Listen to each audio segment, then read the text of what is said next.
I haven't read a physical fashion magazine in a while. I actually used to collect a ton of fashion magazines, but like a lot of people, I switched over to digital when social media got big. And it's only recently that print magazines have come back into fashion, and there feels like there's a massive resurgence going on in the industry. A lot more focus on good editorials and engaging art design. People trying to create meaningful long form content that gets us away from our phones, that offers something different than doom scrolling and soundbite interviews. If you're into fashion, then you'll know that fashion magazines are a massive source of inspiration, of knowledge about the industry. And today we're going to be going through some of those titles, reviewing them, doing some recommendations, and talking about what ones I think are worth it if you like fashion, if you like art, if you're looking for some inspiration. As a former magazine lover who's trying to get back into collecting, I'm so excited about this video and I can't wait to bring you guys along. So let's do it. This is the stack of magazines we're going to be reviewing today. It's pretty hefty. I went to the pop-up Selfridges recently had with Mag Culture and saw their entire collection of like 200 publications and spent at least an hour going through all of them and picking up what called out to me for this video. I've also included one of them that's just been sat on my coffee table for a while that I picked up when I was book shopping last year, the year before. And I've also been sent a couple of publications from when I mentioned doing this video 2 months ago. I did want to get this video out sooner, but I just kept adding titles to the list. Better late than never, but spoiler, I am going to do a part 2 to this video because there's even more titles that I want to talk about. However, today we are going to finally sit down and talk about the ones I've read for this video. We're going to review them, we're going to talk about the interviews, the art style and the overall direction of all of these publications. So you know what's what. You can tell before you buy the publication whether you're going to like it or not. And then I thought at the end I'd tell you my absolute favourite one and the one I also wouldn't buy again, because there is one. There is a real mix of smaller titles and bigger titles, more fashion, more architecture and art. So I hope there's something for everyone. Anyway, enough yapping, let's do the first one. Starting with ID Mag, this is obviously one of the bigger titles. This cover, I think there were 4 of them. I got the scissor one. I've always really liked opening up a magazine and seeing the adverts that come at the start. I think it sets a really good tone for the state of fashion right now, what's trending, the art directions that are trending. I think from this one, my favorite was probably the Bottega Veneta double advert. I think that was pretty cool. And I've also always loved the editor's letter right at the beginning that sets the tone for the whole magazine. I know some people skip this, but I think it's the most important part. I think the editor's letter for this edition captured the anti-algorithm sentiment really well and goes right back to what we were saying about why print magazines are becoming big again, about how this feels a lot more thoughtful than just scrolling online. I thought the magazine had a really, really good art direction. It's all very vibey.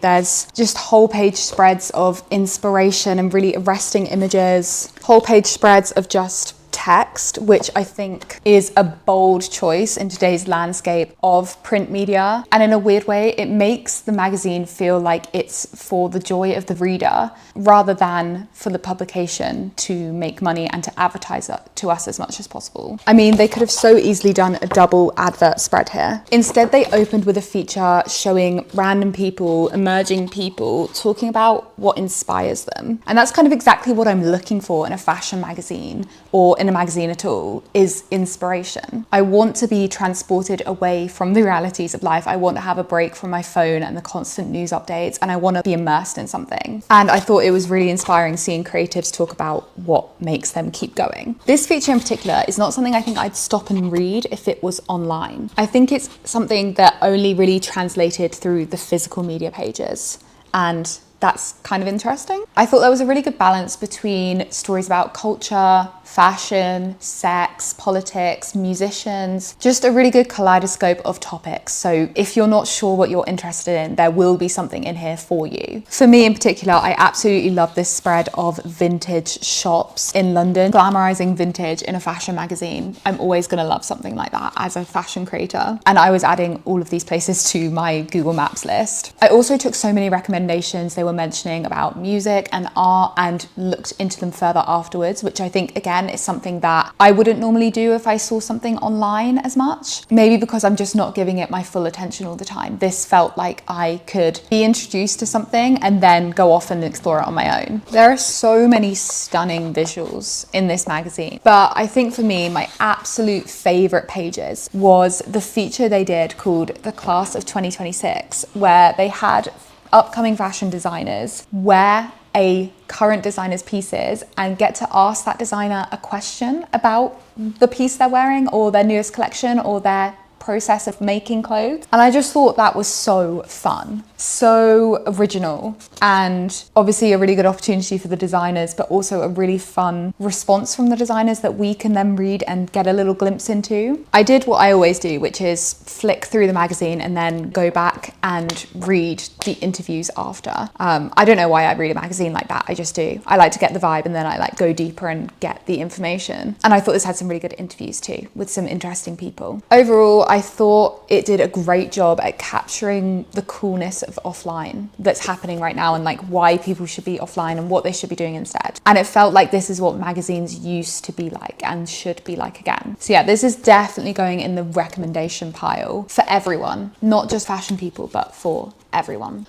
The next recommendation is for fashion people. This is System Mag. It's £30 and this edition had a lot of Jonathan featured, and he is why I picked up this publication. There are at least 3 interviews with Jonathan talking to various people, talking about his processes. And I don't know, I just found it so engaging, especially the big interview, the first interview, because it was Tim Blanks interviewing Jonathan.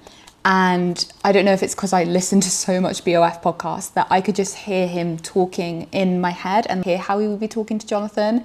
And that made it resonate even more with me. But I really liked how thoughtful the conversation between the two of them was, how they touched on themes like why couture is having a revival in the AI slop era, Jonathan's thoughts on the creative director musical chairs drama that's been going on, and how they've been impacting his shows and how he feels about fashion, which is very meta. I also liked how we got a peek into Jonathan's apartment that's currently being renovated. Also, the second interview he did with Jorn Michelson, who worked with Dior himself in the past. And throughout this conversation, the way they compared what it was like working back then with how Jonathan works and kind of bringing through that history of the brand. I just thought that was so fascinating. One section from this interview I found really, really interesting was Jonathan lamenting about how social media has both sped up and flattened fashion shows and how tiring it can be as a designer to hear people's recreational outrage after every single show before they've even had a chance to digest it. I just thought that was a perspective we don't often get from designers, and honestly we don't often get. And I think that was part of why I loved this magazine so much. It almost felt B2B to me. It felt like an interview where a fashion insider is talking to fellow fashion insiders. It's for fashion people and it's by fashion people. At least that's how I felt reading it. It almost felt more like a textbook than a magazine. And I felt like I was learning so much about the industry, not just currently, but how it relates to the past and its inner workings and the conversations happening below the surface level of stuff that we get so much on social media. It even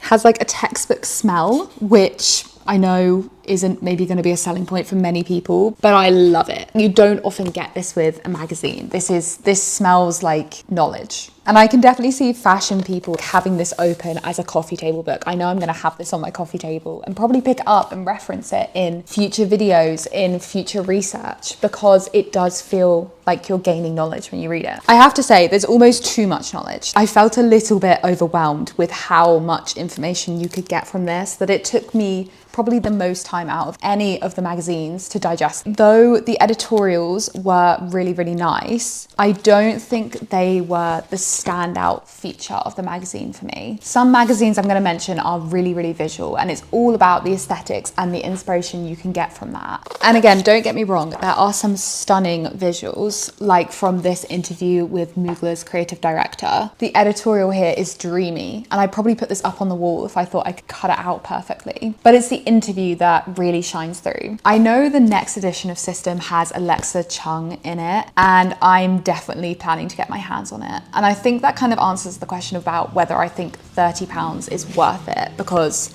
It is expensive for a magazine, but I feel, again, like this is less of a magazine and more of a fashion textbook. So if you're interested in the industry, this is an investment. Okay, from 2 glowing recommendations to a not so glowing one.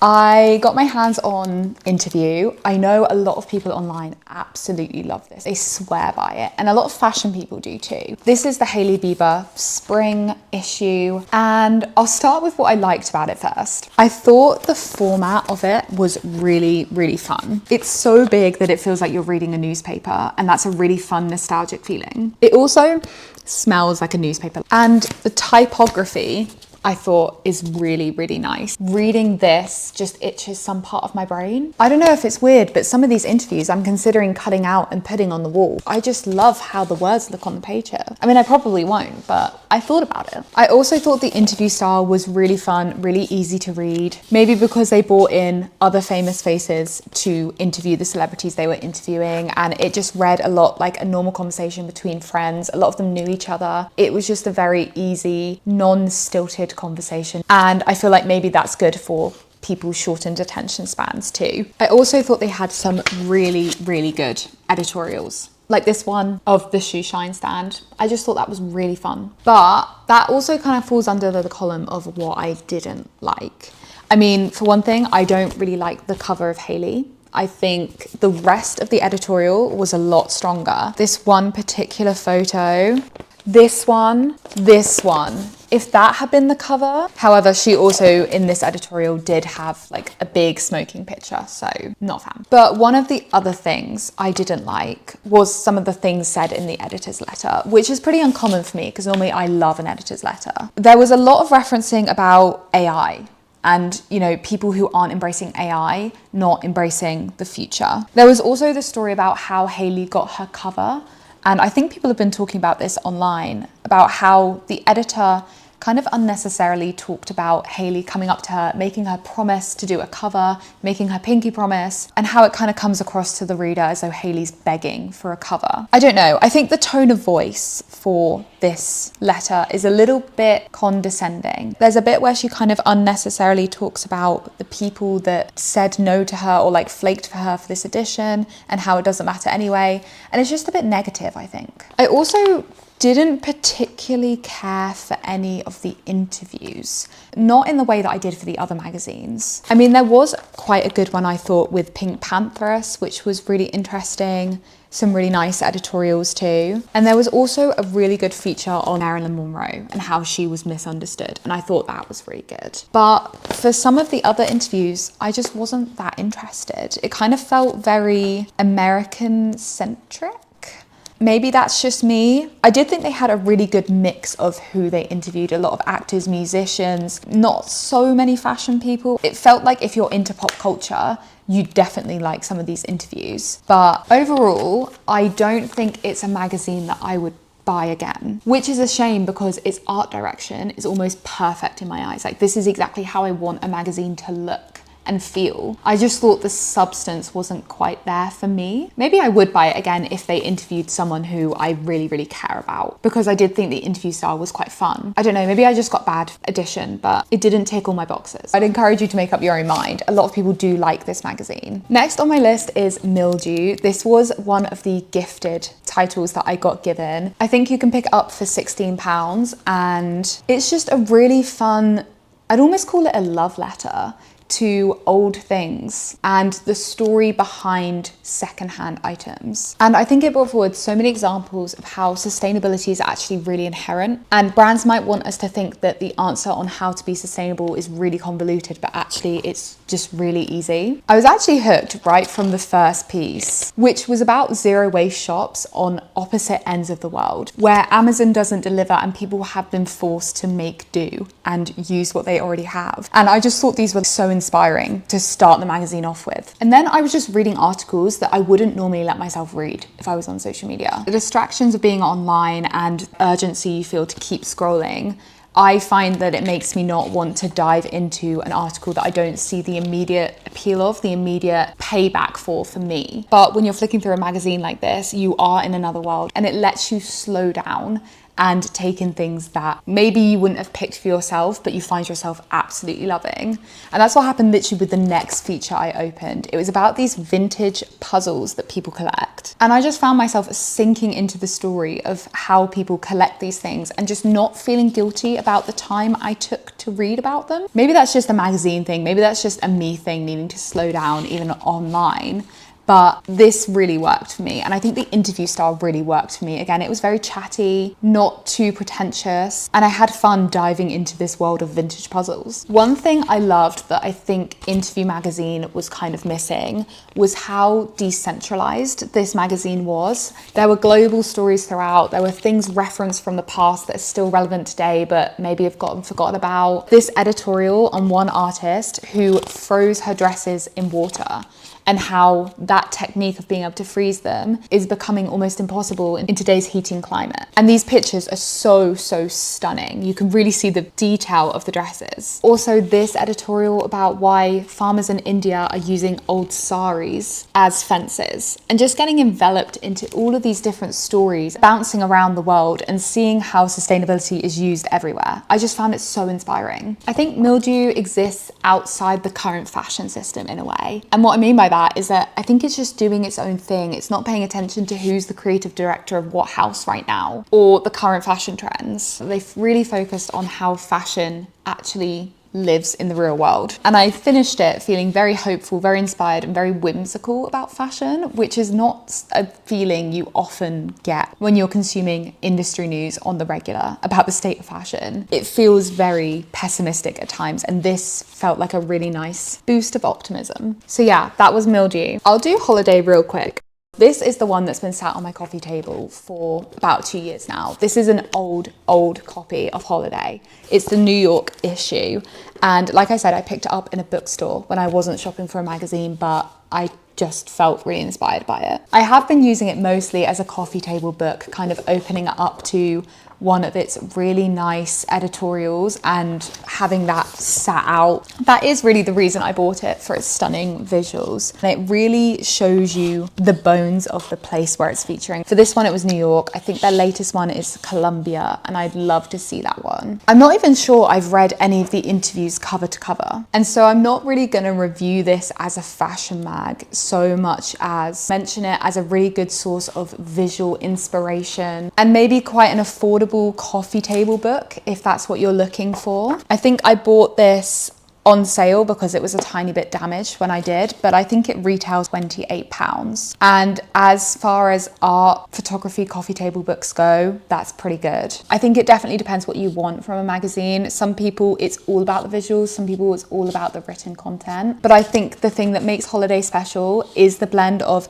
high fashion photography and photojournalism being on the same pages. It's funny because one of the things I said about Interview magazine was that it felt too American centric. And obviously this one is all about New York. I just love how intentional it is about really diving into one place in the world and telling you the story of that place. And I think that's the distinction, maybe, that this feels deliberate and Interview magazine didn't.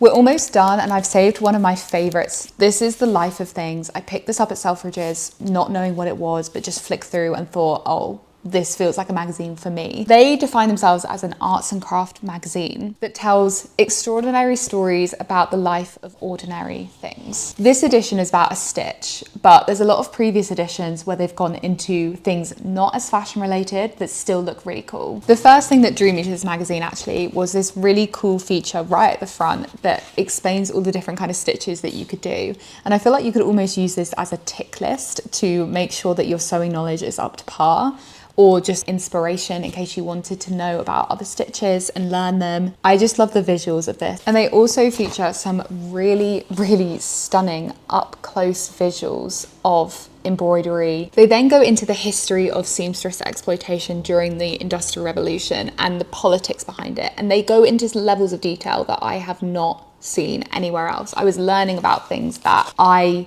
didn't know about. And for someone who works in fashion, I feel like I do have a better knowledge than most. And to be honest, there are so many features that I could go into and talk about why I love them, because this magazine is just full of them. So much level of detail and history about fashion. It felt like, again, a magazine for fashion people by fashion people, just like System did. I don't have time to go into all of them, but the two I want to highlight is the Mason Margiela feature, where they broke down the origin of the brand and took it all the way to their current placement in fashion. And also this feature, which really wasn't even about fashion or stitching, but also kind of is, talking about how people have repaired broken cars by using zip ties to stitch them up. Just so many creative features of stitching in and around fashion. It was another magazine where I came away feeling educated about fashion. And I knew again that I'd come back to this and reference it and keep it on my shelves or on my coffee table, and it would be useful to me in the future. And it had me Googling things as I was reading because I'd been so inspired about what was brought up. Even having an appendix is the last few pages and bringing up even more things to research or to read into if you liked what was brought up. I just feel like it's such a good resource and a magazine that I don't see a lot of people talking about, but I think everyone should be talking about. For £20, I think, again, this is a really good wealth of knowledge about fashion and not fashion. The final publication I have was another one that was gifted to me, Destined mag. I loved this one, and the team were kind enough to send me a little handwritten note saying they're fans of the channel. So if you're watching, thank you for sending this one. What I really, really loved about Destined was how real it was about the struggles fashion is facing, and also despite the fact that that can be quite a heavy topic, it still felt really hopeful to read, and I still came away feeling really, really hopeful and inspired about the people they'd featured and the way Liverpool is put forward as a fashion hub in its own right. And yeah, I loved the style of the mag. It felt very scrapbooky, very fun, and the colours are just bursting off the page. The editorials are really good, and I think it was really fascinating to get a closer look at Liverpool's fashion scene. If you're not from the UK, you might not know, but London really is the fashion capital here, and it means that other places in the UK that have their own fashion hubs might get overlooked, might not get as much funding or recognition. And that's something this magazine really goes into and tries to prove is an oversight by the fashion industry. And I absolutely love how filled this is with young designers and creatives trying to make the fashion industry a better place. And there are some gorgeous interviews that are so unpretentious, just so friendly, hopeful and fun to read, where it kind of feels like it's friends chatting and you, the reader, are one of the friends. If System magazine is a fashion magazine for fashion people, then Destined is a fashion magazine for everyone. I particularly love this interview with Dainty Knit, a brand that Emma Chamberlain has worn before. I just think this is what I'm talking about when I say it's so important to support independent journalism. You can tell that this is someone's love letter to fashion and Liverpool and magazines, and it just felt like a really nice read. But okay, having reviewed all of these magazines, let's talk about the best one. Probably not going to be a surprise, but System magazine was 100% my favourite. I think this is the one I'm going to be pulling out the most. However, special shout out to ID. I would definitely buy this publication again, especially if I'm in the mood for more of a casual flick through a magazine than a textbook. But System is the one that I thought was the best value for what you get in return. My least favourite, not a surprise, but Interview. I don't think I'd buy it again. Sorry to everyone who loves it. We definitely need to do a part 2 because I've already got a whole list of magazines I had to leave out for this video in order to get it out on time. And among those is Edward Enninful's 72 magazine, a magazine curated by, which I've heard is another great one for fashion. And I also definitely want to include an international Vogue in there because I feel like they do have a lot of hype online of being better than the English speaking Vogues, and I want to be able to compare that myself. So yeah, those are just some of the ones on my other list. But I hope this one was helpful. I hope you found a recommendation if you're interested in physical media. And I hope you subscribe to the channel if you enjoyed it, and leave a comment about which one you thought was your favorite if you're going to buy any, or if you have a recommendation for my next video. Okay, I hope you guys have a lovely day, and I'll say bye now. Bye.